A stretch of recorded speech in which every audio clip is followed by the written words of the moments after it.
ناظرین کرام، اگلا پروگرام ہے راہ عمل۔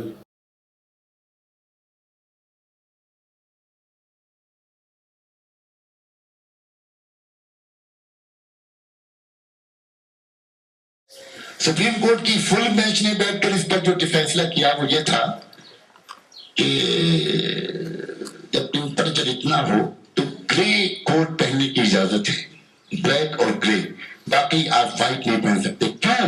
اس لیے کہ جو آقا کا ملک ہے لندن والا، وہاں کے وکیل بلیک کوٹ پہنتے ہیں اور ہم غلام قوم ہیں۔ یہ جو نفسیات ہیں اس کلچر میں انسانوں کو اس دنیا میں سکون سے محروم کر دیا۔ ورنہ لوگوں رحمت عالم سیدنا محمد رسول اللہ صلی اللہ علیہ وآلہ وسلم زندگی گزارنے کا جو طریقہ لے کر آئے، جس کا نام ہے اسلام، وہ عجیب و غریب قسم کی شریعت اور کتنی پیارا طریقہ زندگی ہے۔ آپ کا اس پر زور تھا کہ اپنے جسم کو بھی نظر انداز مت کرنا، اپنے جسم کا بھی خیال رکھنا۔ ایسا مت کرنا کہ صرف تم روح کا خیال کرو اور جسم کو بھول جاؤ، نہیں، جسم کا خیال رکھو، جسم کا خیال رکھو، اس کو ڈائٹ دو، اس کو غذا دو، پاک صاف رہو، صاف ستھرے رہو، اچھے کپڑے پہنو، بالکل جسم کا خیال رکھو، لیکن تم صرف جسم نہیں ہو، جسم کے ساتھ ساتھ اپنی روح کا بھی خیال رکھو، روح کو مت بھول جانا۔ یہ جو پیاری زندگی ہے اسلام، اس کی خصوصیت یہ ہے کہ اس میں جسم کا بھی لحاظ ہے، اس میں روح کا بھی لحاظ ہے۔ جسم کا اتنا خیال کہ روح کو بھول جایا جائے، یہ بھی صحیح نہیں، اور روح کا اتنا خیال کہ جسم کو بھول جایا جائے، یہ بھی صحیح نہیں۔ چنانچہ اسی بات کی طرف اشارہ کیا عبداللہ ابن عباس نے کہ اس دنیا میں بھی ایک جنت ہوتی ہے۔ کیا مطلب اس دنیا کی جنت کا؟ اگر تم نے اپنی روح کا خیال رکھا اور صرف تم جسم کی پوجا میں اور جسم کی سیوا میں اور جسم کی خدمت میں لگے رہے، اتنا سینسٹیو ہو گیا ہے آج کا انسان اپنے جسم کے بارے میں کہ ذرا سا وزن بڑھتا ہے تو پریشان ہو جاتا ہے، اور ذرا سا وزن گھٹتا ہے تو پریشان ہو جاتا ہے، ذرا سی ہائٹ کم ہوتی ہے تو پریشان ہو جاتا ہے، ذرا سی ہائٹ زیادہ ہوتی ہے تو پریشان ہو جاتا ہے، ذرا سا کچھ ہر وقت دیکھتا رہتا ہے، ہر وقت وہ کیئرفل رہتا ہے۔ اخباروں میں کتنے اشتہار صرف جسم کے بارے میں آتے ہیں، لیکن آج کے انسانوں نے اپنی روح کو بالکل نظر انداز کیا، بالکل بھرایا ہوا ہے۔ یہی وجہ ہے کہ آج کا انسان سکون سے محروم، روحانی اطمینان سے محروم۔ اگر ایسا نہ ہوتا تو جتنے مالدار لوگ تھے، اور بالخصوص امریکہ اور یورپ میں رہنے والے لوگ، وہ بہت خوش ہوتے، لیکن وہ ہرگز خوش نہیں، ہرگز خوش نہیں۔ ایک عجیب بزنس دنیا میں اسٹارٹ ہوئی ہے، انسانی تاریخ میں ایسا کاروبار مجھے نہیں معلوم کبھی ہوا ہوگا۔ بزنس ایک یہ اسٹارٹ ہوئی ہے کہ لوگ لافٹر کلب بناتے ہیں، لوگ ایک کلب قائم کرتے ہیں کہ آئیے اور $5000 پے کیجئے اور ہمارے یہاں آ کر 1 گھنٹہ آ کر ہنس کے جائیے۔ اب ماشاءاللہ کہیں کسی کلب کے ممبر ہیں 200 لوگ، کہیں کسی کلب کے ممبر ہیں 500 لوگ، تو صبح صبح وہاں جاتے ہیں، وہ چاہے برف گر رہی ہو نیو یارک میں اور چاہے کچھ ہو، وہاں جاتے ہیں۔ کس لیے جاتے ہیں؟ کہ وہاں سب بڈھے بڈھے نوجوان سب ہنسیں گے، اور ان کو دیکھ کر ایسا لگتا ہے کہ کچھ کوئی دماغی دورہ پڑا ہوا ہے، ہنس رہے ہیں، سب ہنس رہے ہیں کہ کس لیے آئے ہیں؟ ہنسنے کے لیے آئے۔ یہ آپ کس لیے آئے؟ ہنسنے کے لیے۔ آپ کس لیے آئے؟ ہنسنے کے لیے آئے۔ اس کا مطلب یہ ہے کہ انسان اب حقیقی اور اپنی اوریجنل ہنسی سے اتنا محروم ہو گیا کہ وہ پیمنٹ کر کے کرائے کی ہنسی ہنسنا چاہتا ہے۔ انا للہ و انا الیہ راجعون۔ ایک صحابہ کرام تھے، اتنا غریب کہ اکثر گھروں میں 2 وقت کھانا بھی نہیں ہوتا ہوگا، ٹوٹے پھوٹے گھر، جھونپڑیاں، ایک پتھر باندھنا پڑتا تھا، کبھی کبھی چراغ بجھا کر مہمانوں کو کھلانا پڑتا تھا، ان کو فاقے بے فاقے آتے تھے۔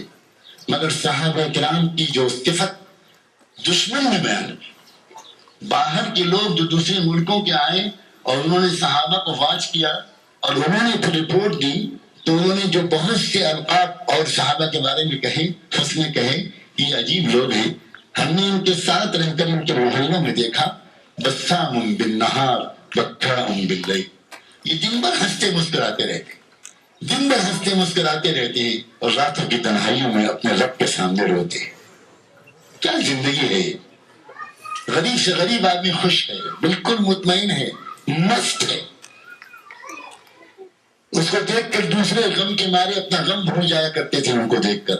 اور آج کے دنیا کے کروڑ پتیوں کو بھی کرائے کی ہنسی ہنسنی پڑ رہی۔ اس کی وجہ کیا ہے؟ روحانیت، روحانی سکون سے ہم محروم۔ اللہ والوں کے پاس جانا، اللہ والوں سے تعلق رکھنا، اللہ کا ذکر کرنا، اللہ کو یاد کرنا، اللہ کے پیار کو محسوس کرنا، اللہ سے اپنے دل کی باتیں کرنا، یہ انسان کو روحانی سکون عطا کرتا ہے۔ جو انسان خوش نصیب ہے وہ انسان جس کو اللہ تعالیٰ دنیا میں یہ دولت دے دے۔ ہر انسان کو دنیا میں کچھ غم ہوتے ہیں، ہر انسان کے دل میں کچھ حسرتیں ہوتی ہیں، ہر انسان کا دل کبھی کبھی دکھتا ہے۔ اب انسان اپنے درد کا اظہار کس سے کرے؟ اب ایک طریقہ یہ ہے کہ انسان اپنی ہی طرح کسی دوسرے پریشان حال سے اپنے درد کا اظہار کرے۔ تم اپنے درد کا اظہار اس سے کرو گے، وہ اپنے درد کا اظہار تم سے شروع کر دے گا، تمہارا درد کم نہیں ہوگا اور بڑھے گا۔ بجائے اس کے کہ تم اپنے درد کا اظہار اپنے جیسے کسی انسان سے کرو۔ ایک لڑکی سسرال میں کچھ تکلیف میں مبتلا ہوئی، وہ بجائے اس کے کہ وہ اپنی ماں سے جا کر اپنے سسرال کی شکایت کرے، اگر سمجھدار ہے یہ مرد اور سمجھدار ہے یہ عورت، تو وہ دونوں کیا کریں گے؟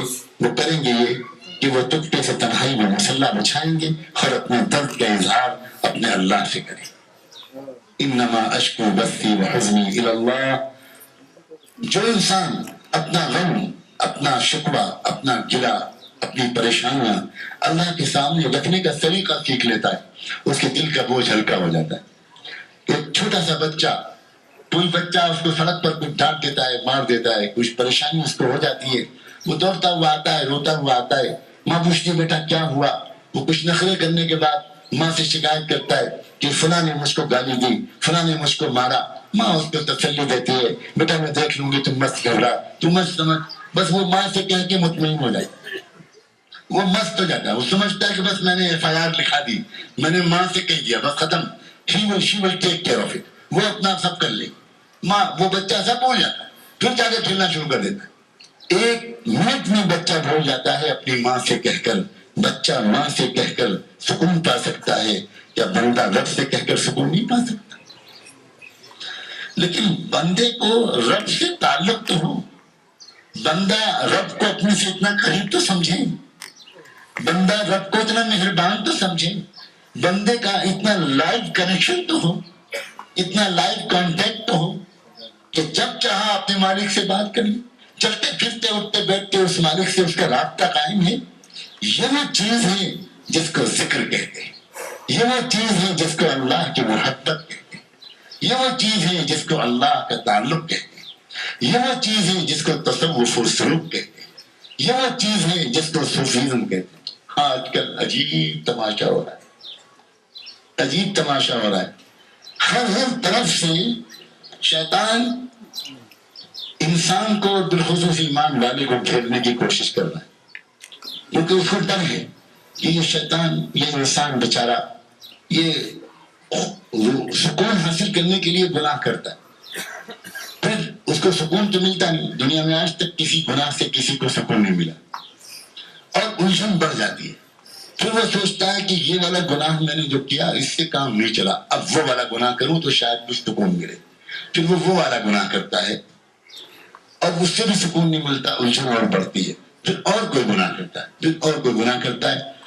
اب لوگوں کو ڈر ہے کہ گناہ کرتے کرتے یہ انسان جب پریشان ہو جائے گا تو کہیں یہ اللہ کی چوکھٹ پر نہ چلا جائے، کہیں یہ اللہ سے اس کا کنیکشن نہ جڑ جائے، کہیں یہ روحانی سکون کے حاصل کرنے کے اصل سرچشمے تک نہ پہنچ جائے۔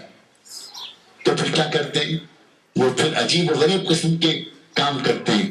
پھر پتہ چلتا ہے کہ صوفیزم کے نام پر، تصوف کے نام پر میوزک ہوتی ہے، آرکیسٹرا ہوتا ہے، قوالیاں ہوتی ہیں، اور عجیب عجیب قسم کے کام ہوتے ہیں، اور یہ دکھانے کے لیے کہ بھائی یہ روحانیت کا پروگرام ہے. عجیب بات ہے، عجیب بات ہے، عجیب و غریب بات ہے. ایک صاحب، میں نام تو نہیں لوں گا، اس وقت ہندوستان میں شاید نمبر 1 کے ہیں، وہ جو فلمیں بناتے ہیں، پروگرامس آرگنائز کرتے ہیں، اور ایک ایک پروگرام کی فیس جو ان کی ہوتی ہے شاید وہ 25-50 لاکھ ہوتی ہے، اور وہ پوری ٹیم لے کر چلتے ہیں. لڑکیاں بھی ہوتی ہیں، عورتیں بھی ہوتی ہیں، نوجوان بھی ہوتے ہیں، آرکیسٹرا ہوتا ہے، قوالی ہوتی ہے، نظمیں پڑھی جاتی ہیں، جھوما جاتا ہے، اور کہا جاتا ہے کہ یہ صوفی کلچر کو فروغ دے رہے، یہ صوفی ان کو فروغ دے رہے. مجھ کو اس بات کا پتہ ہے کہ کشمیر کی زمین میں جو روحانیت ہے، کشمیر کی زمین کے مٹی میں جو روحانی حس ہے، تو 1000 یہاں کے نوجوان تھوڑے دن کے لیے ذرا راستے سے ہٹ جائے اور وہ بیچارہ سکون کی تلاش میں ادھر ادھر جاتا ہے. ہمیں کوئی حق نہیں ہے کہ ہم اس نوجوان کو حقارت سے دیکھیں، ہمیں کوئی حق نہیں ہے کہ ہم اس نوجوان کے بارے میں کوئی نیگیٹو سوچ اپنے دل میں لائیں. ہرگز نہیں. تو اب دور تک سوچنے والے کچھ لوگوں نے یہ سوچا کہ ایسا نہ ہو کہ اس وادی کے نوجوان یہ کہیں سچی روحانیت حاصل کرنے کے لیے درود شریف نہ پڑھنا شروع کرتے ہیں، کہیں واقعی رحمت العالم سیدنا محمد رسول اللہ صلی اللہ علیہ وآلہ وسلم سے یہ اپنا رشتہ نہ جوڑ لیں، کہیں یہ نماز پڑھنا نہ شروع کر دیں، کہیں یہ تہجد پڑھنا نہ شروع کر دیں، کہیں یہ نفل نہ پڑھنا شروع کر دیں، کہیں یہ غریبوں، بیواؤں، یتیموں کی خدمت کر کے اپنے روحانی سکون کو حاصل کرنے کی کوشش کرنا شروع نہ کر دے. تو اس کے لیے ہر کچھ دن کے بعد مجھے اس بات کا علم ہے کہ باقاعدہ ایسے پروگرامز وادی میں آرگنائز کیے جا رہے ہیں جس سے لوگوں کو بتایا جائے کہ یہ ہے روحانیت. آسمان سے گرے اور کھجور پہ اٹکے. اللہ کے بندو، کیا کسی محمد مصطفیٰ صلی اللہ علیہ وسلم کے غلام کو بھی اس کی ضرورت ہے کہ وہ کسی اور سے روحانیت سیکھے؟ جو دنیا کو سکھانے آئی تھی امت کہ دیکھو اس طرح زندگی گزارو، اس طرح زندگی گزارو کہ تم ہر وقت خوش رہو، تم مطمئن رہو، تم اپنے ماں باپ کی آنکھوں کی ٹھنڈک بنو. بیوی اپنے شوہر کے بارے میں یہ سمجھے کہ دنیا میں کسی عورت کو مجھ سے اچھا شوہر نہیں ملا. شوہر اپنی بیوی کے بارے میں یہ سمجھے کہ دنیا میں کسی مرد کو مجھ میری بیوی سے اچھی بیوی نہیں ملی. مائیں اپنے بچوں کو دیکھ دیکھ کر ان کی آنکھیں ٹھنڈی ہوں اور بچے اپنی ماں پر اپنی جان نشور کریں. یہ ہے روحانیت کا راستہ. جب ماں لیٹے آرام کرنے کے لیے دن بھر کی تھکی ہاری، تو وہ نوجوان بیٹا، وہ نوجوان بیٹی، وہ نوجوان بہو جو اپنی ماں یا اپنے ساس کی خدمت کرنا شروع کر دے، سر دبائے، سر میں تیل لگائے، بدن کو دبائے، اور اس کے بعد کہے ماں آرام سے سو جانا، سوتے سوتے میرے لیے دعا کر جانا. جب کوئی نوجوان لڑکا اپنی ماں کی خدمت کر کے اپنے بیڈ روم میں جائے گا، رب کعبہ کی قسم اس کے دل میں سکون کی جنت آئے.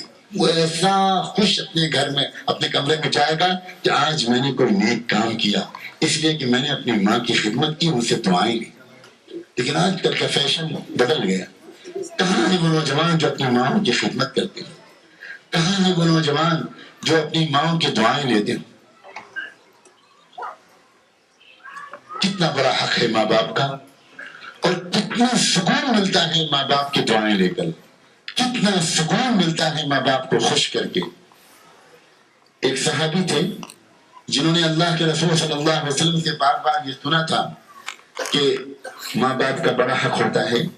انہوں نے ان کی ماں کو فالج ہو گیا تھا، بالکل معذور تھی، اپنی ماں کو اپنے کندھے پر بٹھا کر پورا حج کروایا.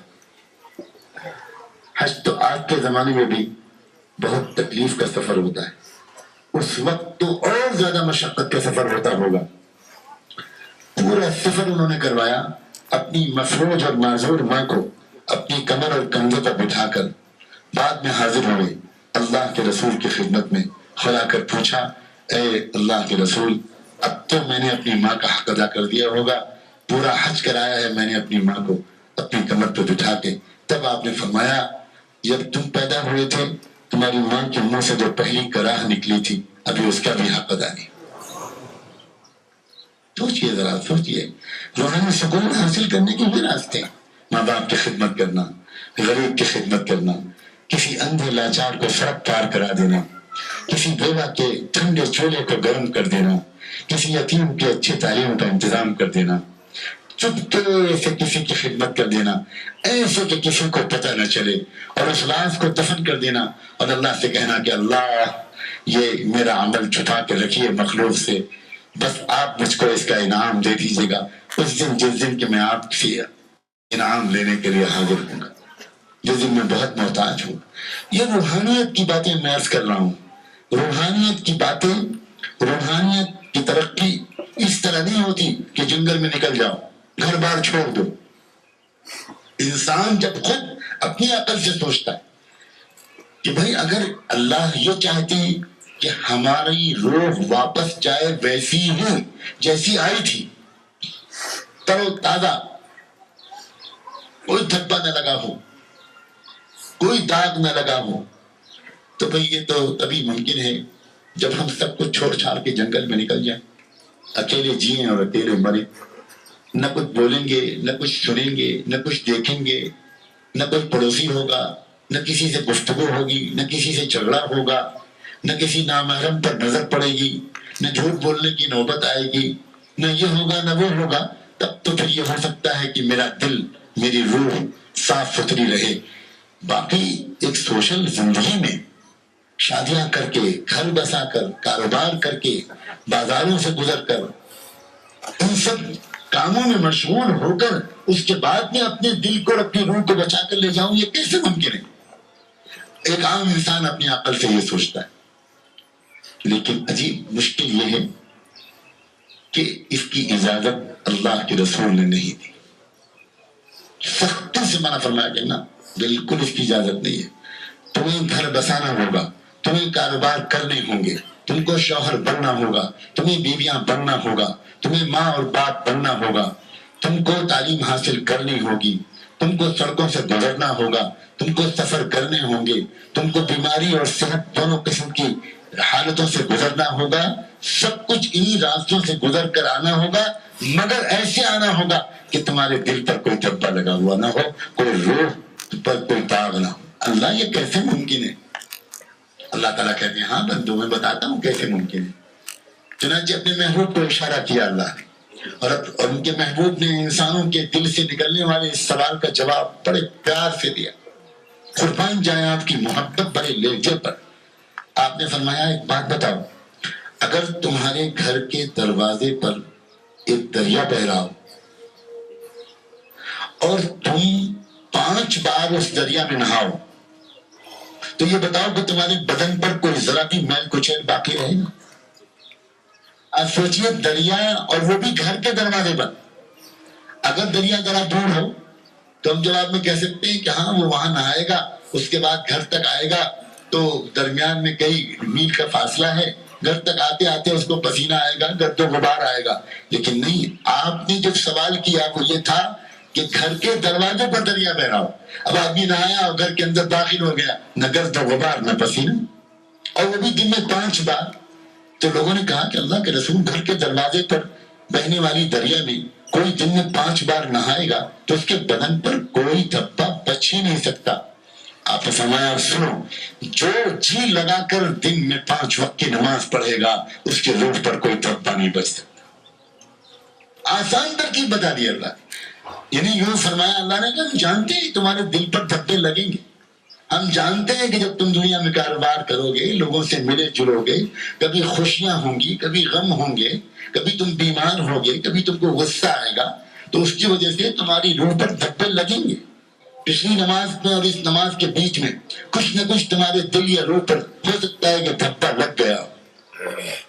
لیکن جب تم اچھی نماز پڑھو گے, جب تم جی لگا کر نماز پڑھو گی, تو میں وعدہ کرتا ہوں کہ نماز ختم ہونے سے پہلے تمہاری روح اور دل پر سارے دھبے میں دھو چکا ہوں.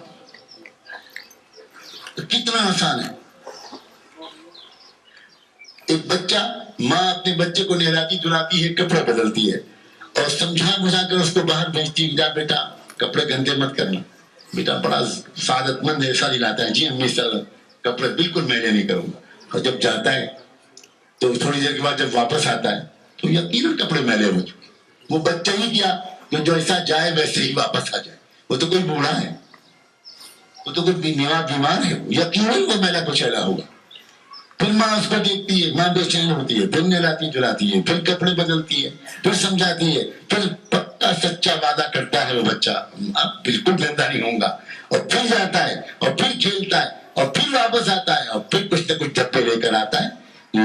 بچہ میلا ہوتے ہوتے نہیں تھکتا اور ماں دھوتے دھوتے نہلاتے نہلاتے نہیں تھکتی. تو کیا ہم سمجھتے ہیں جو محبت ماں کو اپنے بچے سے ہے, کیا اللہ کو اپنے بندوں سے کم محبت ہے؟ لیکن بندہ اپنی روح کو پیش تو کرے اللہ کے سامنے دھلانے کے لیے, غسل کے لیے. نماز کیا ہے؟ یہ دل اور روح کے غسل کا انتظام ہے. لیکن بس یہ وہ نماز جو نماز دھیان کے ساتھ پڑھنے کی کوشش کی جائے, وہ نماز میں ہے یہ کام. مجھے ایسا لگتا ہے کہ آپ یہاں پر آ کر سوچ رہے ہیں کہ یہی تو مسئلہ ہے کہ نماز میں دھیان بہت بھٹکتا ہے. ایک خاندان کی بڑی بوڑھی عورت اپنی گھر کی عورتوں کو سمجھایا کرتی تھی, جب تم سے کوئی چیز کھو جایا کرے یا الماری کی چابی کہاں رکھی ہے یاد نہیں آ رہا تو نماز کی نیت مان لیا کرو. وہ اپنا زندگی بھر کا تجربہ بتاتی تھی کہ جیسے ہی تم نماز میں کھڑی ہوگی بس یاد آ جائے گا کہ چابی کہاں رکھی ہے. ہماری نمازیں ایسی ہیں, ظاہر ہے ان نمازوں سے چابی یاد آ سکتی ہے, دل نہیں دھو سکتا, روح کا غسل نہیں. کیا کریں ہم؟ یقیناً ایک سوال دل میں پیدا ہوتا ہے. میں ایک آسان ترکیب بتاتا ہوں, بس اسی پر میں بات مکمل کروں گا. ایک آسان ترکیب بتاتا ہوں, وہ یہ کہ ہر نماز سے پہلے اللہ کے بندوں ایک کام شروع کر دو, تھوڑا سا جلدی مسجد پہنچا کرو, اور اللہ کی بندیاں ذرا وقت نکال کر تھوڑا جلدی جا نماز کی طرف بڑھ جایا کریں. اور نماز شروع کرنے سے پہلے 2-3 منٹ دعا مانگ لیا کریں کہ اللہ مجھ کو دھیان والی نماز نصیب فرما دیجیے, اللہ میرے ذہن کو ادھر ادھر بھٹکنے سے بچا لیجیے. آسان ترکیب ہے, کوئی مجاہدہ نہیں ہے, لیکن 2-3-4 منٹ صرف اپنی زبان میں اللہ سے یہ دعا مانگنے کہ اللہ نماز پڑھنے کے لیے میں اپنے بدن کو تو لے آیا ہوں, دل دماغ میرے قابو میں نہیں ہے, وہ آپ کے قابو میں ہے. رب کریم اب کسی طرح مجھے اپنا کرم کر دیجئے کہ اس نماز میں میرا دھیان بھٹکنے نہ پائے, میں آپ کی یاد میں کھو کر نماز پڑھنا چاہتا ہوں, مدد کر دیجئے اللہ. یہ مانیں اور پھر نماز شروع کریں. پھر دیکھیں آپ کی نمازوں میں فرق کیسے پڑنا شروع ہوگا. اور پھر نماز جب مکمل کریں تو ایک عمل اور بتاتا ہوں. ایک بار پھر اپنے اللہ سے دعا مانگ لیں, اپنی زبان میں مانگ لیں, 1-2 منٹ مانگ لیں کہ اللہ کوشش تو میں نے کی لیکن ویسی نماز نہ پڑھ سکا جیسی مجھے پڑھنا چاہیے تھا, اللہ مجھے معاف کر. تو پہلے مدد مانگنا اور بعد میں معافی مانگنا, یہ رحمت دو عالم صلی اللہ علیہ وآلہ وسلم کی بتائی ہوئی ترکیب ہے. اور قربان جائیں آپ خود ہر نماز سے پہلے اللہ سے مدد مانگا کرتے. آپ بتائیں کہ ان کو بھی مدد مانگنے کی ضرورت تھی؟ ان کا دل تو کسی حال میں اللہ سے غافل نہیں ہوتا. نماز میں وہ اللہ کے سے غافل ہوتے ہوں گے, سوال ہی پیدا نہیں ہوتا. اس کے باوجود وہ جب نماز کے لیے آگے بڑھتے تھے ایک دعا ان کے ہونٹوں سے سننے کو ملتی تھی, اللہم احسن وقوفی بین یدیک, اللہم احسن وقوفی بین یدیک, اللہ اب آپ کے سامنے کھڑے ہونے کے لیے جا رہا ہوں, اچھا کھڑا ہونا نصیب فرما دیجیے. یہ حضور دعا مانگتے تھے. اور نماز کے بعد آپ کیا کہتے تھے؟ آپ نماز کے بعد کہتے تھے اللہ اکبر, استغفر اللہ, استغفر اللہ, استغفر اللہ. یعنی یہ کہتے تھے کہ اللہ میری نماز چھوٹی, آپ کا حق بڑا, آپ بڑے, اللہ میں آپ کی بڑائی کے مطابق نماز نہیں پڑھ سکا, اللہ مجھے معاف کر دیجیے. پہلے مدد مانگنا, بعد میں معافی مانگنا. کوئی شخص اگر, میں تو یہاں تک کہنے کی ہمت کرتا ہوں بعض بزرگوں سے سنے ہوئے اشاروں کی بنیاد پر, کہ کوئی شخص 40 دن اور 40 راتیں ہر نماز سے پہلے یہ دعا مانگے، مدد مانگے اور بعد میں معافی مانگے، یہ کر کے دیکھے، اس کی نماز بہتر ہوتی چلی جائے گی۔ اور پھر پوری زندگی میں ایک عجیب لطف آئے گا، کیونکہ نماز جب بہتر ہوگی تو دل کے دھبے دھلیں گے، تو پھر روح کے دھبے دھلیں گے، روح پاک صاف ہوگی، اور پچھلے دھبے ہی نہیں دھلیں گے، اگلے دھبوں سے حفاظت اور پروٹیکشن پیدا ہوگا۔ نماز میں یہ تاثیر بھی ہے، اس کا اشارہ قرآن نے دیا ہے، ان الصلاۃ تنہا عن الفحشاء والمنکر، تو پچھلے دھبوں کو نماز سے دھلواؤ، یہ بتایا اللہ کے رسول نے، اور اگلے دھبوں سے اپنے دل کو بچاؤ، یہ بتایا خود قرآن مجید۔ اب یہ مطلب اس طرح اگر ہم نے زندگی گزاری اور ہماری روح اگر پاک صاف ہوتی رہی تو پھر اب کیا ہوگا؟ جس کا دل اچھا ہوگا، جس کی روح پاک صاف ہوگی، اس کے اخلاق بھی اچھے ہوں گے، اس کے زبان کے بول بھی میٹھے ہو جائیں گے، اس کا اپنے ماں باپ سے بات کرنے کا انداز بدل جائے گا، اس کا اپنے بچوں کے سے پیار کرنے کا انداز بدل جائے گا، اس کا اپنے پڑوسیوں کے ساتھ معاملہ کرنے کا انداز بہتر ہو جائے گا، وہ معاف کرنے والا بن جائے گا، وہ خدمت کرنے والا بن جائے گا، وہ کسی کا دل دکھانے والا کوئی کام کبھی نہیں کرے گا۔ کیوں؟ اس لیے کہ اس کا دل صاف ہو گیا۔ اور دل صاف کیوں ہوا؟ روح پاک صاف کیوں ہوئی؟ اس لیے روح پاک صاف ہوئی کہ اس نے نماز کو دھیان سے پڑھا۔ تو آج کی اس مجلس میں ہم سب اللہ تعالیٰ سے یہ توفیق بھی مانگیں اور اللہ سے وعدہ بھی کریں۔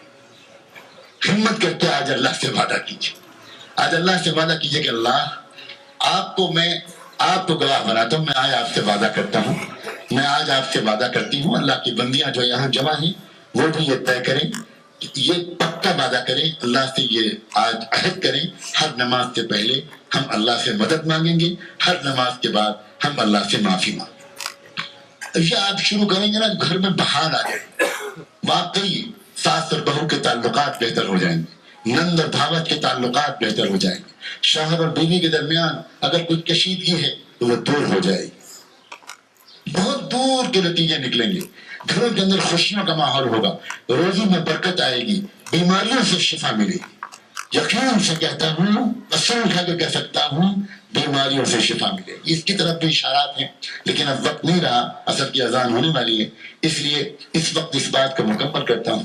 اور ایک بات اور کہنا مجھے اس اسکول کے ماحول کی وجہ سے کہنا ضروری ہے، لوگوں اپنے بچوں پر رحم کھاؤ، اپنے بچوں پر رحم کھاؤ، اپنے بچوں کو ایسی جگہ پڑھنے کے لیے مت بھیجو جہاں ان کا دل کالا کر دیا جائے، جہاں ان کی روح کو گندا کر دیا جائے۔ اپنے بچوں کی تعلیم کے لیے، اپنی بچیوں کے تعلیم کے لیے جب تم مشورہ کرنے بیٹھو، آپ کو حق ہے، آپ ماں باپ ہیں، آپ کو یہ تمنا کرنے کا حق ہے کہ جیسی تعلیم آپ کو ملی اس سے اچھی تعلیم آپ کے بچوں کو ملے، حق ہی نہیں بلکہ آپ کا فرض ہے۔ لیکن آپ جب اپنے بچوں اور بچیوں کی تعلیم کے لیے کچھ سوچیں، آپس میں مشورہ کریں، تو اس پہلو کو بھی ضرور سوچیں کہ کون سا اسکول ہے، کون سا مدرسہ ہے جہاں پڑھنے سے میرے بچے کا دل خراب نہیں ہوگا، جہاں پڑھنے سے میرے بچے کی روح گندی نہیں ہوگی، اس کا کردار خراب نہیں ہوگا۔ یہ کرائٹیریا ضرور ذہن میں رکھیں۔ صرف اور باتیں جو لوگ کہتے ہیں کہ کہاں پڑھنے سے کیریئر شاندار بنے گا، یقیناً اپنے بچوں کا کیریئر اچھا بنائیے، ضرور بنائیے۔ ہم مسلمان نوجوانوں کو، ہمارے مسلمان نوجوانوں کو بہترین پروفیشنل بننا چاہیے، لیکن بہترین پروفیشنل ایسا بننا چاہیے کہ وہ ان تمام ویلیوز، ان تمام قدروں اور ان تمام روحانی اور اخلاقی جو زندگی کا معیار ہے، جو خوبصورت تحفے کے طور پر لے کر آئے تھے محمد رسول اللہ صلی اللہ علیہ وآلہ وسلم، وہ بھی ہماری زندگیوں میں، ورنہ پھر ہم میں اور دوسروں میں کیا فرق ہوا؟ اللہ تبارک و تعالیٰ ان کلمات میں خیر و برکت ڈالے، آپ کے جمع ہونے کو بہت قبول فرمائے۔ یا آج اس برابر دیکھ دیکھ کر اندر سے متفکر رہا، دعا کرتا رہا کہ بہت سے اللہ کے بندے دھوپ میں بیٹھے اور اتنی دیر تک آپ دھوپ کی گرمی برداشت کرتے رہے۔ مجھے امید ہے اللہ تعالیٰ سے آج ہم یہ کہنے کی پوزیشن میں ہوں گے کہ اللہ اس دھوپ کی گرمی کو برداشت کر کے، اللہ جن بندوں نے اتنی دیر تک آپ کی بات سنی ہے، اللہ ان کی برکت ہم سب کے لیے جہنم کی گرمی کو حرام کر دیجیے۔